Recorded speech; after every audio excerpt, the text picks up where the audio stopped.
He owns and operates the Pack a Day podcast that airs 365 days a year with over 12 million views on YouTube. A new adventure begins.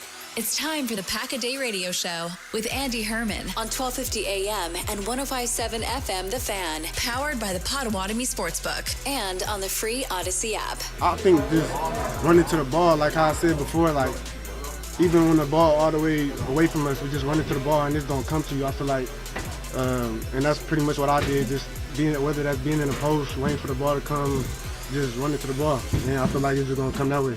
It's just fun being around these guys. I feel like we got a good, like, diverse team, like young team, a little mix of old. I feel like everybody leaders on our team. The vets that been playing, they're like huge, and they support all the young guys. You know, it's my second year. As you see, they all coming up, just seeing the hard work we all putting in practice, all running to the ball. I think that just shows something. Good morning, Packers Nation. Happy Monday. Welcome into the Pack a Day radio show. My name is Andy Herman. We are live from the 1250 AM and 105.7 FM The Fan studios and powered by the Potawatomi Sportsbook. I am back. A huge thank you to Tommy Wartz for picking up the slack for me on Friday. We had family night over the weekend. It is the first preseason game this upcoming Saturday. Things are going at warp speed, and of course, we're going to cover it all for you. All things Green Bay Packers all throughout today's show, as we are apt to do here on the Pack a Day radio show. To help us do that, we've got Ryan Wing, sports director, Fox 11 in Green Bay, joining us at 8:20 a.m. this morning. Also would love for you to join the show. Can join us in a couple different ways. Nicolay Law Fan Talking text line, 414-677-1250. Again, 414-677-1250. Also, we are out on YouTube. All you have to do, go out, click the link, watch us on YouTube, and you can type in your comments right there. We get your questions that way, and we can get through those questions throughout the course of today's show as well. So if you're out there on YouTube, make sure to get those questions in. As I mentioned, it was Packers family night. I want to get into all the key takeaways and all the breakdowns from that. As I mentioned, we've got preseason coming up this week. Packers, Jets. That's going to be epic. But before I get there, Tommy, welcome in. How are you doing? How was your weekend? Very good, Andy. I had a great weekend. I know you were on a little mini vacation, got back in for family night. That's maybe the most practice I've ever watched in my life as well going into it. I know that's nothing for you. That's just another Saturday night. But I don't traditionally watch family night for the Green Bay Packers, but I thought it was cool that they had it up on the stream and you could follow it along the whole way with commentary, obviously, from Wayne. I had a great weekend. Great weekend, my friend. That's fantastic. Your Milwaukee Brewers obviously had a phenomenal weekend. We'll talk a little bit about that as well. But yes, family night was obviously the key takeaway. It was a dominant performance by the Packers defense, quite frankly. Brandon McManus was fantastic once again as well. We'll talk about that. But defensively, this was a family night practice that almost, and I mean almost, went without a single offensive touchdown, or a single touchdown for that matter, up until the very final play of practice. And that was, again, it looked like it was very much trending in that direction, that it was going to go without an offensive touchdown. And the defense was holding, and that is even including a red zone period, which was just red zone play after red zone play after red zone play after red zone play. And the defense just stood firm throughout the entirety of practice until the final play. Your guy, my guy, our collective hero, Taylor Elgersma, came up with a big touchdown throw to Shepard right at the final play. It was a 4th and 3. If they don't convert that, that's going to be practice over. And instead, in classic Taylor Elgersma fashion, he fires in the back corner of the end. He said, I don't need 4 yards here. I don't need a first down. I'm going for all the money. He hits Shepard on a kind of fade back shoulder play on the very last play, beating Micah Robinson. And thankfully, the offense does in fact get a touchdown. But defense won the day very clearly. It was a choppy day on offense, but 5 interceptions on defense was kind of the big takeaway. And we heard from Omar Brown, courtesy of WFRV, at the opening there. He had 3 interceptions on the day. And Tommy, this was going to be one of those stories where he was 2 interceptions in. There wasn't another player who had really kind of stood out up until that point. And I'm kind of thinking to myself, I'm like, Omar Brown's going to be the story here. But this is going to be one of those where everyone's talking about him, and he was kind of right place, right time. He was in the middle of the field when Malik Willis threw the first interception. He threw it right to Omar Brown. He might as well have walked up to Omar Brown and said, "Hey, Omar, would you like this football? Because I'm going to give it to you." But he was right place, right time. Great interception. He still picked it off. You have to finish the play. He did. And then on his second interception, I believe it was El Gersma who was throwing over the middle of the field, and the ball gets tipped up in the air. And who just happens to be right place, right time again. But our guy Omar Brown, again, he made a nice adjustment on it. Does come down with the interception. But you're 2 interceptions in, you're like, I know this guy is going to get, player of the game from everyone. And he kind of got gifted a couple interceptions. But then thankfully, I guess not thankfully if you're Malik Willis, but thankfully Malik Willis goes back to pass left sideline, and Omar Brown goes up, ranges to the ball, makes a ridiculous 50-50 catch. It's one that kind of bobbles up in the air, gets tipped up. He has the, wherewithal to stick with it and come down with it midair and then survive the ground and have a really impressive interception for interception number 3. So without a question, once you have a 3 interception day and one of those is a pretty spectacular interception, he was definitely the player that was most talked about and definitely the player of the day from family night. And it's always kind of cool seeing some of these guys who we've talked a little bit about Omar Brown, but second year safety, he was somebody that they had on a top 30 visit in 2024 prior to the draft. I did a lot of work on him prior to the draft because they usually end up with all their a lot of these top 30 visit guys, whether it's either via the draft, undrafted free agency, or just eventually down the road.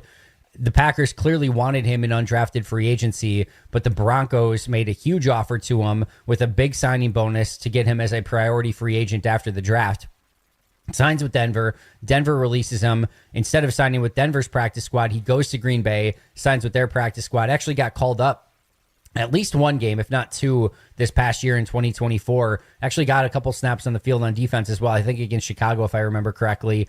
And then after that, of course, signed a futures deal and now is here and competing for a legitimate safety spot, whether that be with Zane Anderson or just an extra defensive back if they want to keep him.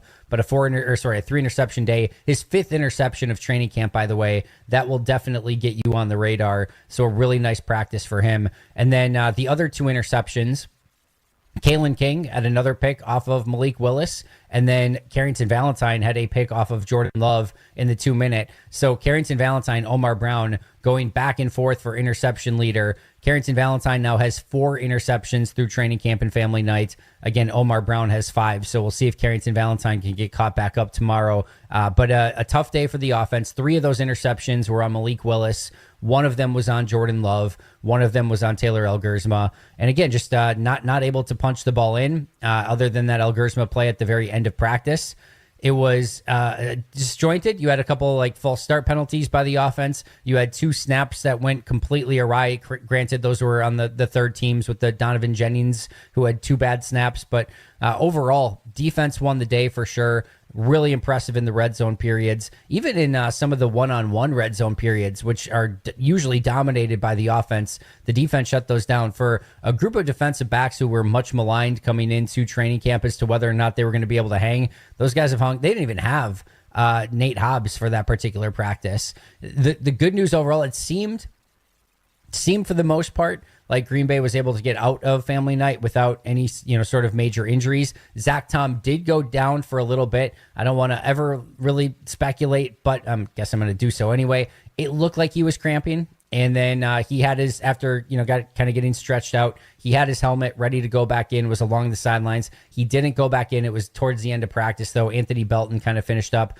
at that left tackle spot. But again, to the naked eye, looked like he was probably going to be able to go back in if they needed him to. Looked like they maybe just decided not to, but we'll keep an eye on that. Malik Heath also went out with a little bit of an injury, just kind of took himself out at one point as well. So those were kind of the big ones. And then we did know as well that Tucker Kraft did not practice with a groin injury. He was a new addition to the injury list as well. But overall, seemed like a good news report on the injury front for the most part.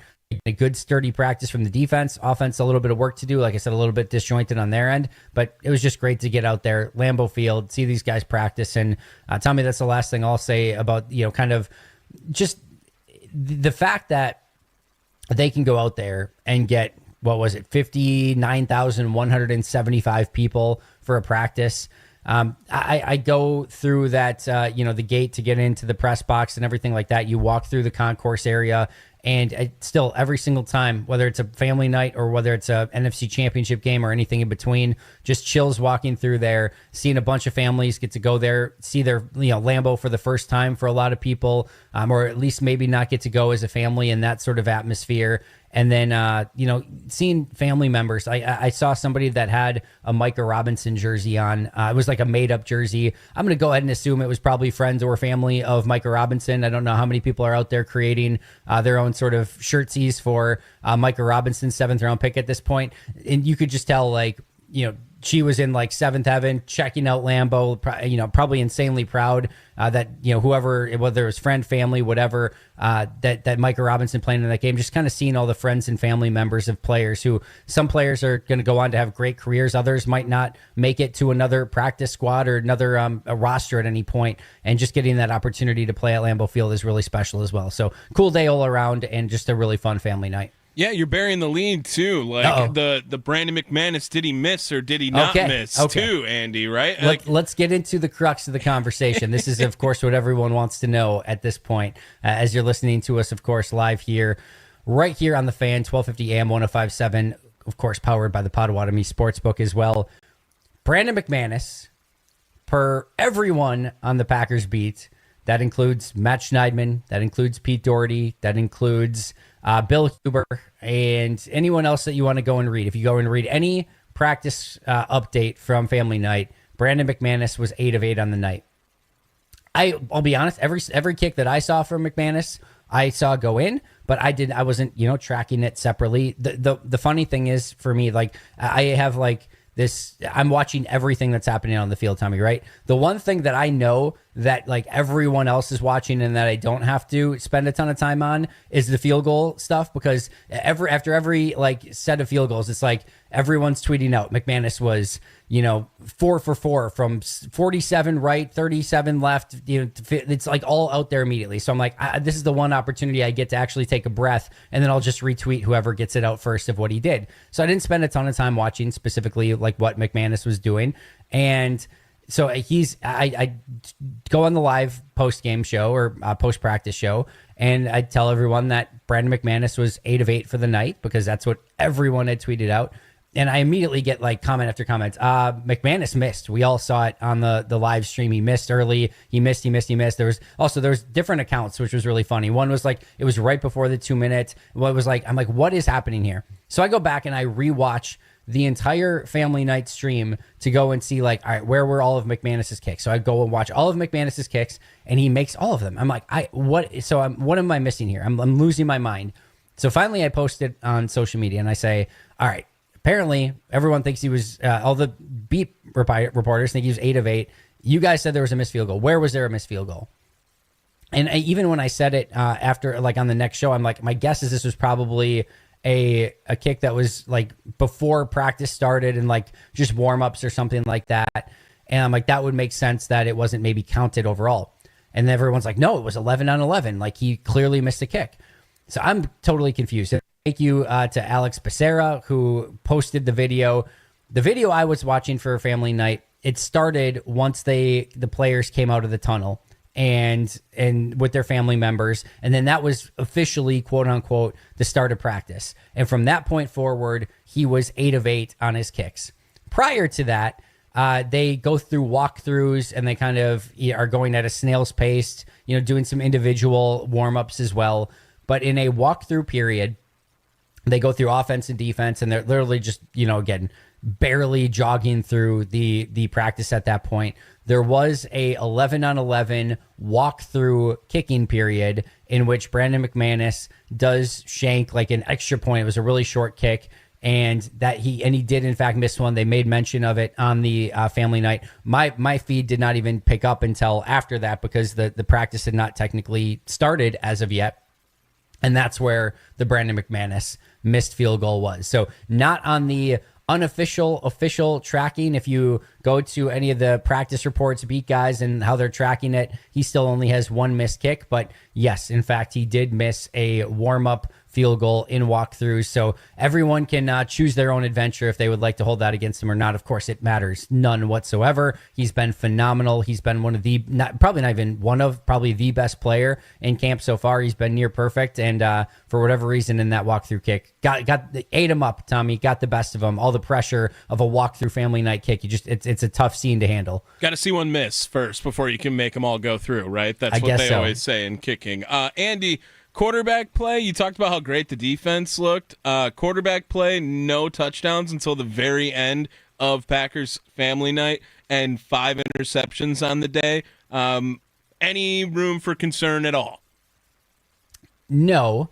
But I will say, like, it's time for the offense to start catching up. I still think this is very normal, like defense is ahead of offense period. I think this was probably a little bit extreme, to the point where it takes to the very last play of practice till you're getting in the end zone. That's kind of not what you want to see. There's a couple things that are going on here. First of all, a lot of this, right, is the twos, the threes, even the fours. And, we just didn't see a ton from them. On the day overall, Jordan Love was 17 of 25, not exactly the worst percentage in the world. And there's some good from Jordan, and then there's one key thing that I think he needs to work on. The good from Jordan is we are seeing him start to step up and scramble. We saw it at practice all last week. There was a day he had, I think, 2 or 3 scrambles. The next day he came back with a couple. And then at family night, on a key third down play, I think in like a move the ball period, he ended up with like a 16, 17-yard scramble on the play, picking up a first down. A lot of people have been asking for him to utilize his legs a little bit more, take what's given to him, not become a hybrid, dual threat quarterback or anything like that. But when the opportunity arises to take those free yards when they're there, and I think he's been doing a much better job of that. And I think just being healthy, of course, is a huge factor there. But love seeing him utilize his legs a little bit more. The biggest issue for Jordan so far, I think he's been really good taking care of the football. I know he had the interception. It looked like maybe wires crossed a little bit with Matthew Golden on that particular play. Maybe it was all on Jordan. Maybe it was all on Golden. Maybe there was a, half to one, half a dozen to one, 6 to the other. But overall, it looked like it was maybe just, again, a miscommunication on that one. But I feel like he's done a great job taking care of the football. I think he's been accurate, short, intermediate, and kind of medium distance, knowing where to go with the football. His deep ball needs to get back to where it was in camp last year. In camp last year, you could tell, and even in preseason, he had like that one throw to down the field to like 60, 70 yards for Dontavian Wicks in the preseason for the touchdown. His deep ball in camp last year and in preseason looked as good as I have ever seen it throughout the entirety of his career. He was ripping it with confidence, throwing it right on target. Like every single time it went down the field, it looked like he was going to connect. And more often than not, he did. And then the injury happened week 1, and it never felt like he really got that rhythm back on the deep ball. And I was hoping that we were going to come back in training camp, OTA's mini camp, and we're going to see that same deep ball that was there prior to the injury. And we just haven't so far. He's missed on some opportunities down the field on some big plays. Even going back to like one of the first practices, had Josh Jacobs long, has Romeo Doubs on a couple of different plays, and just has not been able to connect on that deep ball. The Matthew Golden interception in this game, or in this practice, was one that, again, he was trying to go deep down the left sideline. Again, could have been wires crossed. Maybe Golden did something wrong on that one, but was not able to connect on that. That's where I think he still needs to take that step and get better, because that's the explosive ball and the explosive play is such a key part of this offense. Matt does such an unbelievable job of getting those opportunities. Even last year when the offense was maybe a little bit hit and miss, they still were one of the top teams in explosive play rate. So that deep ball is going to be very important from Jordan. That's the one thing that I do think needs to get cleaned up. Everything else, there were some wide receivers in and out. Of course, Christian Watson coming back from the PUP list still. Savion Williams didn't do a ton of team drills. Jaden Reed was only in a smattering of team drills. You had a couple other guys too that were not out there practicing at wide receiver. So I think that maybe played a little bit of a part of it. And I just think this offense needs to get in a little bit more rhythm, but no major concerns at the moment, other than I need to see a little bit better improvement from that deep ball from Jordan. Yeah, I think that quarterback play is always going to be highlighted, especially when you put 60,000 people in front of him, right? And no one really doing anything, right? There's not even the Malik Willis truthers that can come out and say anything that... 3 picks on the day for Malik. Right. I mean, there was no ground to stand on. And I know we were talking about last week how it was, it's very typical for the defense to be ahead of the offense in the early stages of training camp. But once you get to family night and you start having people out there to have that performance from the offense, I think it was underwhelming from Matt LaFleur's standpoint too, right? He would have liked to put on a show for them too. And I thought that was just something that had to be said and stand out because, like you said, 5 interceptions is a crazy amount for a practice in general, let alone in front of 60,000 fans. Yeah, a couple things that I just want to add on top of that really quick. Number one, Matt LaFleur did state that they kept things very vanilla on offense. This was videotaped. It was streaming live on Packers.com out there for any of the 31 teams to go out and watch if they wanted to. So they clearly kept things a little bit more vanilla on offense. That being said, I think they probably kept things a little bit more vanilla on defense as well. Although I did see a couple plays where like Evan Williams was bluffing a blitz from the right side, looking like he was going to come off the edge, and then he ended up screaming across the field to play like safety on the opposite side. Just some that was my second take here. Jeff Hafley's a madman. Like this defense is not fun to play against. He is throwing things out there that are definitely confusing. And I do think this is going to be very helpful for the Packers offense as time goes on to get to go against Jeff Hafley in this defense every single day at practice. I do think there's some iron sharpening iron. I do think the offense will start to kind of figure it out a little bit more as time goes along. I think they'll settle into things, and I think we'll see a better rhythm on offense as we get into these preseason games. But no cause for concern yet, but very much deserving of a shout out to the defense for the performance that they put on a pretty big beatdown on the offense on family night. All right, we've got a lot more that we are going to get to, including talking to Ryan Wing here in just a moment. Again, sports director for Fox 11. Excited to talk to him. If you missed anything, if you missed our early segment here, you can check us out for free on the Odyssey app or go to thefanmilwaukee.com, or again, check us out over on YouTube. We are 66 and foggy in Milwaukee right now. High of 77 today, low of 65. We're going to be right back with Ryan Wing. This is the Pack-A-Day Radio Show powered by the Potawatomi Sportsbook.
To the Pack a Day radio show live from the 1250 AM and 105.7 FM The Fan Studios, powered by the Potawatomi Sportsbook. Reminder, the Mason Crosby Show coming up 9 to 11 today. It is Tommy and Mason that are going to be holding down the fort for the Mason Crosby Show again. So that's coming up at 9 a.m. today.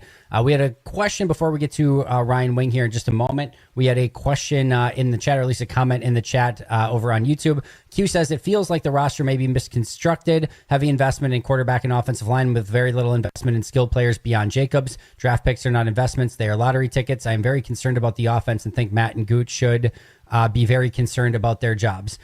Q, I disagree with a lot, actually. I know you're saying that, draft picks are lottery tickets. They literally just spent a first-round pick on a wide receiver. That is definitely a heavy investment at that particular spot. Also, I don't know that many people would generally complain about heavy investment into quarterback and offensive line. That is where the game is won more often than not. You clearly want a big investment in quarterback and offensive line as well. Offensive line's a force multiplier. It makes your quarterback better, giving him more time, makes your running back better, giving him more pathways to success, and gives your receivers and tight ends better because your quarterback has more time, and which allows him to get the ball and buy time for his playmakers. I mean, I don't think that this is a weapon group that with Tucker Kraft, Matthew Golden, Romeo Dobbs, Christian Watson eventually gets back, Dontavian Wicks, Jaden Reed. There's been a lot of investment into that particular room with second, third round picks, first round pick in Golden. So I think they've spent a more than adequate amount of resources. Now they maybe need some better ROI from a couple of those players. That's something that they're definitely going to have. Overall, I think they've put a more than enough investment into that weapon room, and I think they're going to be set up for success this upcoming season. I think those weapons are going to take a big step here in 2025. Let's get to Ryan Wing, sports director for Fox 11 News in Green Bay. You can find him on social media at Ryan Wing Fox 11. Ryan, it's great to be chatting with you. How you doing, my friend? I'm great, Andy. How are you? I am fantastic. Thank you so much for taking the time this morning to take some time out of your day and chat some Packers and maybe a little bit of Brewers with us as well. Ryan, I want to start off with your family night observations. Definitely felt like it was a day a little bit more dominated by the defense, but I know you were out there at practice. What were some of your key takeaways from that overall performance? Yeah, it's going to be interesting because I had to actually leave about halfway through to get back to the station to anchor, so I didn't see as much as probably a lot of people, but yeah, like everybody else, obviously the defense dominated. It's funny because the way it kind of works in TV is you're not always shooting wide. You're not shooting everything. Sometimes you're ISOing on certain players. And on two of the Omar Brown picks, I was ISOing on somebody else. And it's like, of course, that's how it goes. Yep. And it's like, oh, Omar had another pick. And then like I'm checking Twitter as I'm walking back to the station. And it's like, Omar had a third pick. I was like, my goodness, this guy is just absolutely dominating. And it's funny, too, because we had talked to him in the locker room last week for just X's leadership story, just about like how X has been a great leader. So we talked to him, and at that point he maybe had like one pick, and you're like, all right, we just want to talk to a young safety about it. And then flip it around and you have X saying MVP, MVP, MVP about Omar. And it's like, man, this guy is really pushing. I know it's early. We haven't gotten any preseason games yet, but this guy is doing his best to be like, hey, I deserve a spot on this 53. It's obviously the main takeaway of Family Night because he's making every play right now. Yeah, it's been a really impressive camp performance. He had 2 interceptions in camp already leading up into that night, and then anytime you get a 3 interception performance on any given practice, that's a heck of a performance in and of itself, not withstanding the fact that it's at Lambeau Field, it's under the lights, and you come up with that type of, especially the interception at the end, the third one that he had, which was so impressive. But sometimes being in the right place, the right time absolutely matters, and I think he's been really good just in all the little things as well, coming up and stopping the run. It hasn't just been in the passing game. He's a really fun player. As I mentioned earlier, I did a lot of work on him in the draft in 2024 because he was a top 30 visit for Green Bay. Really liked him. Couldn't understand at the time why he was not going to be drafted or a potential undrafted guy. He was. Green Bay was able to stash him this past year, and it's paying off for him. We'll see if he can get involved in that conversation with Zane Anderson for maybe that 5th safety spot, but he's off to a phenomenal start. And so imagine just a couple years ago when you're fighting through the Darnell Savage and just like the safety room that was not ever what you expected or wanted it to be? After Adrian Amos kind of fell off and they had to let him go, you're wondering of like, oh my goodness, how are they going to rebuild the safety room? And now you look at it and they're like 6 deep at the moment, and especially with Xavier McKinney at the top of it, Javon Bullard, Evan Williams, and then you've got even Katano Ladapo, Omar Brown, Zane Anderson. Like, this is one of the deepest, if not the single deepest positions on the team. That they're loaded at that spot. Yeah, you mentioned it was literally going into last year. It was like we knew X was good, yep. and it was like obviously they went hard in the draft, and I think they've hit. This isn't a concern, but I feel like Javon Bullard hasn't really done a ton yet in training camp. While I feel like Evan Williams has been around the ball, but I'm not concerned about that. Like I don't think there's any high level concern there at all. But yeah, it's great to have depth there at a spot like you said, where it was like, oh boy. So. Yeah, no, that was definitely one of the huge question marks outside of Xavier McKinney going into last year. Now it's just like, oh yeah, they have 6 guys who they could put out there, and I'd have a pretty solid level of faith in. But to your point, there's still a little bit of a ways to go for Javon Bullard and what he can ultimately become. We talked about the defense being ahead of the offense. We heard the question a little bit from Q, or maybe there's some concern as to where the offense is at this point. But any concerns for you for how the offense has performed, or specifically in family night with 5 interceptions and really difficult time getting the ball in the end zone up until the very last play with Taylor Algersma throwing a touchdown at the end? No, what are we going into week 3 of camp? I feel like defenses are almost always ahead of the offense. No, I'm not concerned. This offense, I think, is going to be just fine. Like Matthew Golden has looked unbelievable. I think Josh Jacobs is going to have a really good year. I don't know. In those scenarios, I almost feel like the defense kind of has the advantage. I don't know. But no, I have zero concern. I don't even think there's concern if, like, let's say they lose the first 2 games of the regular season and they're close and they're not looking great. It's like, do you guys remember what happened 2 years ago in Jordan Love's first year when this offense went 5 straight games without scoring a touchdown in the first half? Remember how that was concerning? And then they turned that around. But you know how it is. Everybody's prisoner of the moment now. You have to fire off a hot take. You have to have an opinion of, oh, my gosh, the sky is falling. The sky's not falling. Everything's going to be just fine.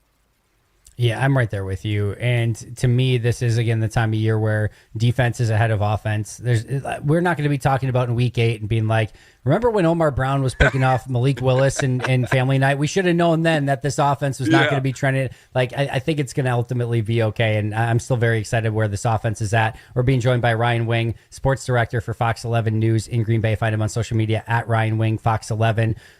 You mentioned Matthew Golden. It's been fun to watch these rookie wide receivers so far, including Matthew Golden and, of course, Savion Williams as well. Savion had a nice 20-plus yard reception over the middle of the field during family night. Matthew Golden continues to make plays. What have been your impressions of these 2 rookie wide receivers so far?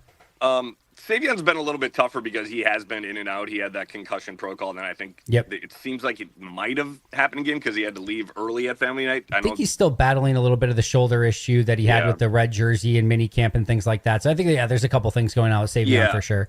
With Golden, for me, everybody, like, number one, obviously, everybody talked about his speed. And I remember Goody saying they thought he had the best hands in the draft. I think he has the best hands on the team. Like, he has caught every single pass, and like he's making some it was actually hard. I don't know if anybody could see it. It was like the 10-yard stop route that Jordan threw to him. I know exactly what you mean. It was kind of behind him, and I think it was Keyshawn who was draped all over him, and he just plucked it. It's not going to like stand out, but like the answer for that catch, simple but like really difficult, and the catches he's made in practice, like the one along the sidelines with Key draped all over him, he gets his feet in. The one-on-one route that he had, he came back on the back shoulder fade that Jordan threw to him. I think he's going to be their number 1 receiver by the end of the season. I really do. Like, this guy is special. I think the only concern is if he gets nicked up just because his stature is a little bit smaller. But like, man, I think where he's going to thrive the most, I've said this so far, is like tight yardage, like goal line situations, because he's so quick off the line of scrimmage and he has such good hands. I think he's going to be really tough to guard down on the goal line too.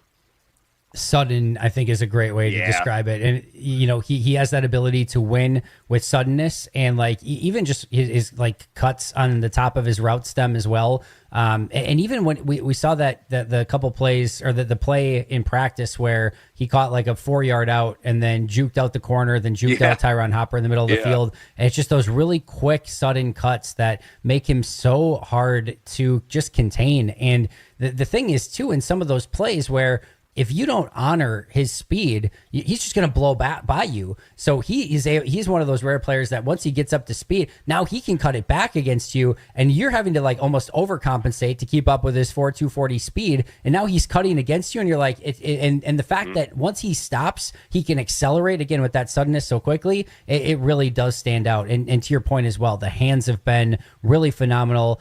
I'm trying to think, like probably Devontae for like when he was really in his prime of just like plucking the ball out of the air. And even that, like we saw obviously the drops early on with Devontae, just raw natural hands. It is one of the more obvious ones that have stuck out early on. And that 10-yard play that you mentioned, I mean, there's a defender again draped on his back, and it's just a stop route over the middle. And instead of, again, allowing that ball to come to him or the defender to make a play on the ball, he's outstretching his hands to make sure that he's getting that as far away from his body as possible, plucking it out of the air, and then getting it inside his body to take care of the ball as quickly as possible as well. Just a special player that when the game slows down and when he starts getting the nuances of the system and the route tree and everything like that down, look the heck out, because the talent's already starting to pop out there on tape and just on the field as well.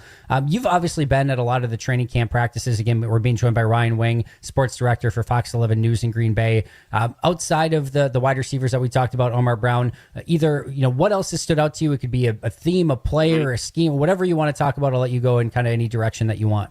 I'm going to go with like a guy. I don't know if it's under the radar is the right term, but like, I think Brenton Cox has had a really, really good camp so far. And he's not pushing Lucas Van Ness. He's not there, because Lucas is having a really good camp too. But like, I feel like every time you look up, I remember, I think it was the first day in pads, there was a run up the middle, and he just absolutely stuffed the running back. He had a great blitz pickup a great blitz where Chris Brooks smacked him. But like, he's in the backfield constantly. He was another undrafted guy 2 years ago that made the roster and didn't really, I don't know if he was active at all his first year. And last year he had some signs. I wouldn't be shocked if he's surpassed Kingsley Enagbare on that list. I think he's really played well so far in this game. And to be honest, I don't even know if Matt's been asked about him. Maybe once, but like, I don't think people have talked about him much. And I've been really impressed. He played 5 snaps in his rookie year in 2023. Then that jumped to 160 last year. And I'm with you. I think that has the opportunity to increase this upcoming season. That's been one of my kind of bolder takes going back a couple of months now, is that I think Brenton Cox is ahead of Enagbare. And I think Enagbare, with that $3 million contract that bumped up, is really going to have to fight to keep the team. We'll see what happens with Colin Oliver. Like, Colin Oliver needs to get back and start playing. But you can easily end up in a world where Colin Oliver and Barron Sorrell are not going anywhere. You've got LVN and Gary not going anywhere. If Cox is ahead, he's your 5th. Are you going to keep 6 defensive ends? And do you want to keep that 6'1" at $3 million plus? I think Enegbare's got a fight on his hands, and Brenton Cox has been really impressive. And I do think he, if you know, assuming he does make the team, which he seems to be on track to, could up those snap counts pretty significantly this upcoming season. All right, of course, we've got Packers-Jets, our first preseason action coming up this Saturday at Lambeau Field. What are you going to kind of be watching for? I know it ultimately doesn't mean a ton in the scheme of things, but if there's a player or a couple players that you're kind of keeping an eye on, or just, again, a theme that you're keeping an eye on, what are you going to be watching for Packers-Jets on Saturday? It's got to be like first time, like guys on the fringes, because now once we get into preseason week, it's who's standing out. Because you remember, like, Aaron Mosby made the team last year because of the final preseason game. We're not at Seahawks game yet, but like, it's guys who are on the fringe. Like it is Omar Brown versus Zane Anderson. Obviously, Zane has the edge on special teams because Rich loves him. But if Omar can do things on special teams, I would think he has the edge there. But you never know. It's just fringe guys. Like, are you going to stand out? Because this is when you get the most chance. Are we even going to see Jordan against the Jets? Like, remember, like, played what? 3 series 2 years ago in Cincy. Last year, 3 plays, the touchdown to Dante Wicks against the Bengals, and he was out. I would maybe a series. I don't even know if he gets that anymore, because I don't know if he needs it. I don't even know if the third string quarterback battle is, to be honest, that interesting, because I don't think they're keeping 3. Maybe, but yeah, I think it's just guys on the fringe. Like, is it that, and how do the rookies look in the opportunities they get first true time under Lambeau Field? Because as great as family night is to get that, it's still just a practice. So there is definitely a bit more of a different connotation when there's another team out there. And yeah, just really excited to see what this team performs like when they get some fresh blood. It's one thing to see the same guys in practice every day, being able to maybe read some things because you're going against the same guys every day. But now getting to see some of these players actually go out against and have competitive moments against another team, I'm very much looking forward to it. And it's going to feel a little bit more as we get closer and closer like real football, even if it is a preseason game. All right, Ryan Wing, Fox 11 sports director, again over there for Fox 11 in Green Bay. Find him on social media at Ryan Wing Fox 11. Before I get you out of here, Ryan, of course, one of the big stories in Wisconsin sports, which you cover all of it, not just the Green Bay Packers, has been this unbelievable run by the Milwaukee Brewers. They sweep the Nationals over the weekend as well. Dealing with some injuries, the Miz, Jackson Chourio, both of those guys get shut down for a little bit. Doesn't matter. They still keep winning no matter what. Your thoughts on the Brewers and maybe the lack of a deadline deal that maybe some people were hoping and or expecting for? I totally get it, because I was kind of along the same lines of, like, I wish they would have done more, especially I thought their biggest need was in the bullpen, but Shelby Miller I actually think is going to be an underrated get. He's been really good this season. Yeah. It's funny because you think of Shelby Miller, if Bruce fans remember, like, they got him in like 2020 during the COVID season, and then he ended up doing, like, I don't even think he ended up making their major league roster. But yeah, I get why people were frustrated, but at the same time, if you weren't getting Geno Suarez, there wasn't a lot out there to upgrade the left side of the infield, maybe Willie Castro. But listen, they swept the season series with the Nationals. They averaged 10 runs a game in that series. They scored good. 60 runs in 6 games against the Washington Nationals this year. It's crazy that they have the best run differential in baseball after. Remember the first series, the loss to the Yankees when they got swept, and I think they had the worst run differential ever in baseball after a 3-game series. It was like minus 34, and now they're plus, I think, 119. It's funny. I don't want to go negative here, but like my one thought the other day was, is this like, you remember when Mike Budenholzer was the head coach of the Hawks, and like they were like the best regular season team in the NBA, and then they got to the playoffs?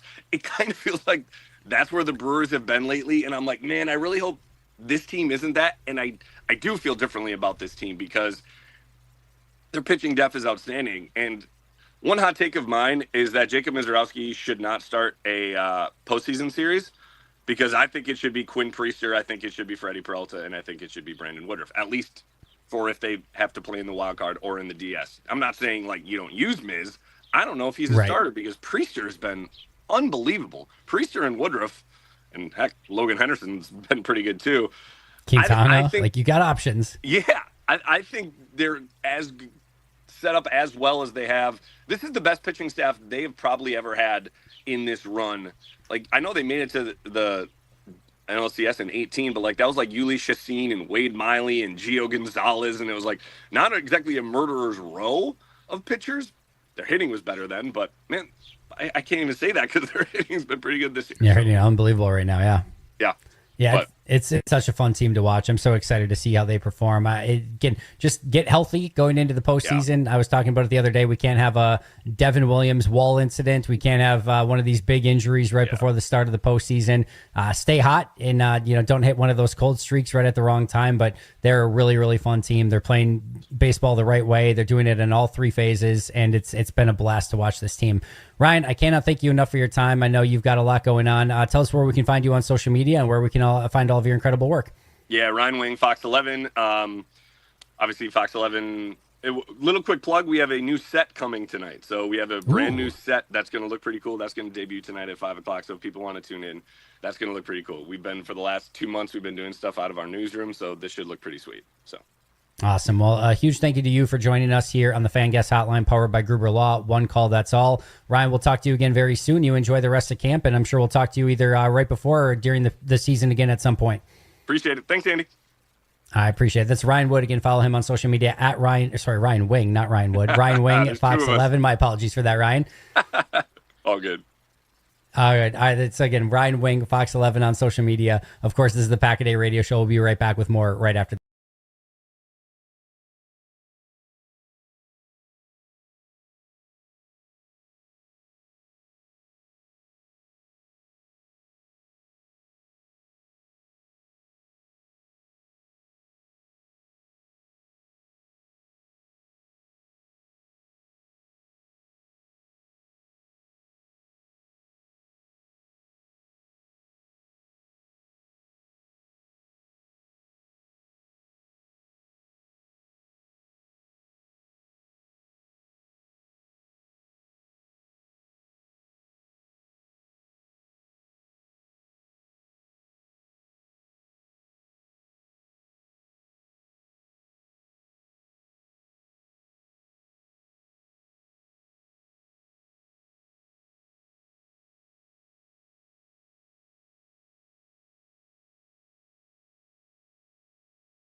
About you want a shout out that you? I mean, there's a dude sitting right next to me, man. You know what I mean? That'd be pretty cool. That'd be pretty cool, no? You don't think so? How you feel about that? What would your take be on coming to Green Bay? There's too many Cowboy fans in the audience. There's too many Cowboy fans. My fault. All right, listen. My fault. I'm in one of them Drewski 360 deals. You feel me? I'm a for lifer. I like that. I can't go nowhere. I like Man, Jerry Jones, we done talked. You know, that's my dog.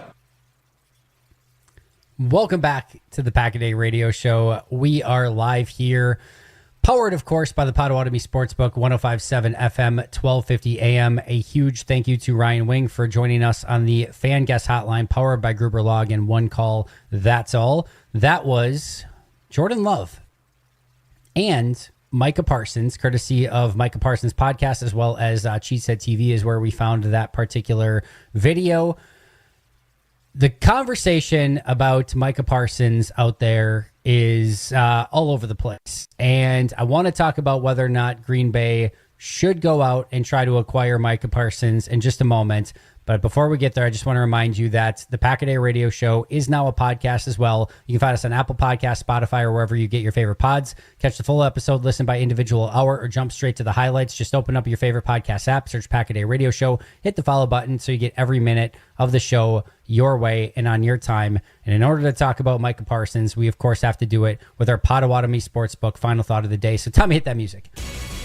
You got to do some smart thinking. It's time for Andy Herman's final thought of the day. What are you thinking? Powered by the Potawatomi Sportsbook. What the hell were you thinking? You're listening to the Pack-A-Day Radio Show on 1250 AM and 105.7 FM The Fan.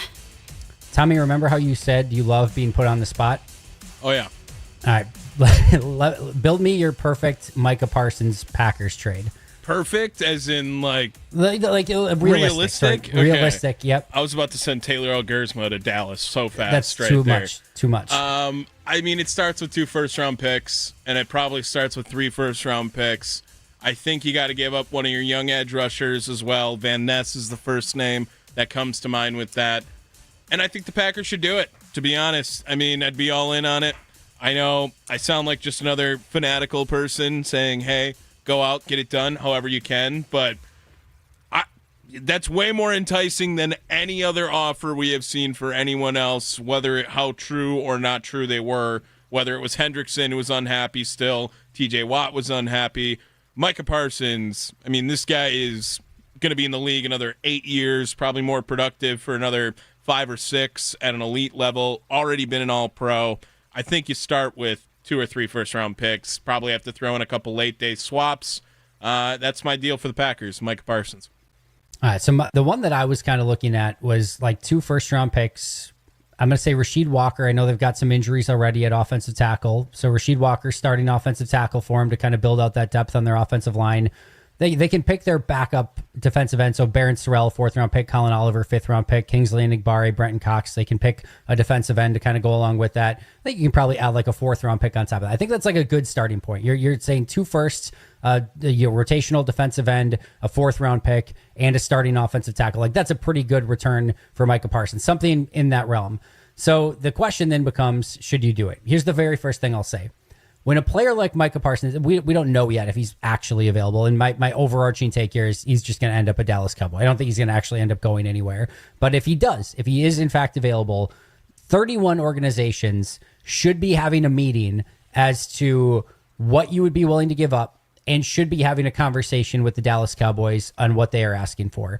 Every single team in the NFL should be going through that exercise to figure out what it would take, what they'd be willing to do, and how they could go about doing it and what the Cowboys are looking for. Because he is that level of player that he is a potential franchise-altering piece to any team that they could go out and get and add to their defense. On top of that, man, talk about Micah Parsons in this defense with Jeff Hafley, with the versatility and flexibility, not just rushing off the edge, playing off-ball linebacker, double A-gap blitzes with Edgerrin Cooper. That's just in and of itself a freakazoid potential opportunity. Like, he would be perfect in this defense. My take is, number one, absolutely. This is one of those, what I call infinity stone type of players. And when you have the opportunity to collect one of those, you go and collect one of those. If it takes 2 picks that you're hoping are going to be at the bottom of the first round and a player you're probably going to lose in free agency, one of your rotational defensive ends, and even a 4th-round pick on top of that, I'm in. I'm in to try to build this into a Super Bowl contender. I get that you're going to have to give him the biggest contract on defense probably out there, somewhere ranging maybe up to around $50 million per year, and that's going to have some repercussions down the line as well. I'm still probably in on that conversation and willing to do it. But I'll say the final 2 things here is, number one, I would get also not doing it. It's not just the capital that you're giving up or the players that you're giving up. It is the contract that you're giving up as well, which is going to affect them both in the short and long term with some of the stuff that they're able to do. And I do get that's a lot of eggs to put in one basket for one particular player. I'm still, my vote is still yes, but would very much understand if they did not want to go in that direction. And then last but not least, I'll just say this.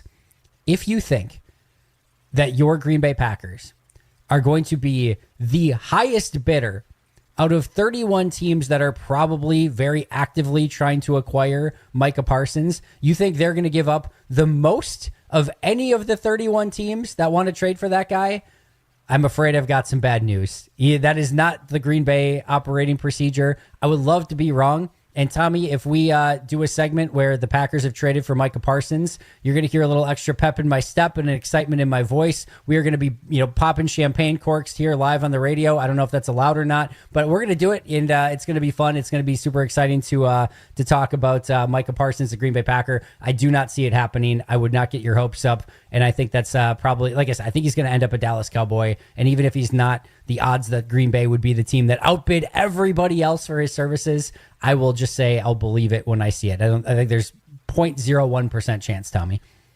I hate when you do 0.01% chance too, because you're batting 1,000 on 0.01%. I am batting 1,000.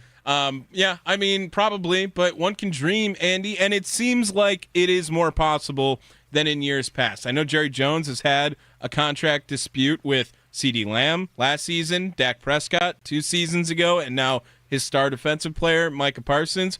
It sounds like, I mean, you go out there, you make the whole Notes app thing out and put it on Twitter.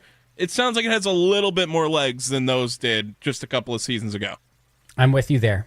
Just hopefully he doesn't end up in, Chicago, Minnesota, or Philadelphia. He's not going to end up in the NFC. It is, East, but and if you're looking at a haul as well, like look back at the Khalil Mack trade, like start there. That'd be a good place that's as well, probably too. the starting point. You're 100% right on that. All right, we've got a lot more to get to. We're going to talk to Tommy and Mason in our crosstalk segment coming up here in just a moment, so don't go anywhere.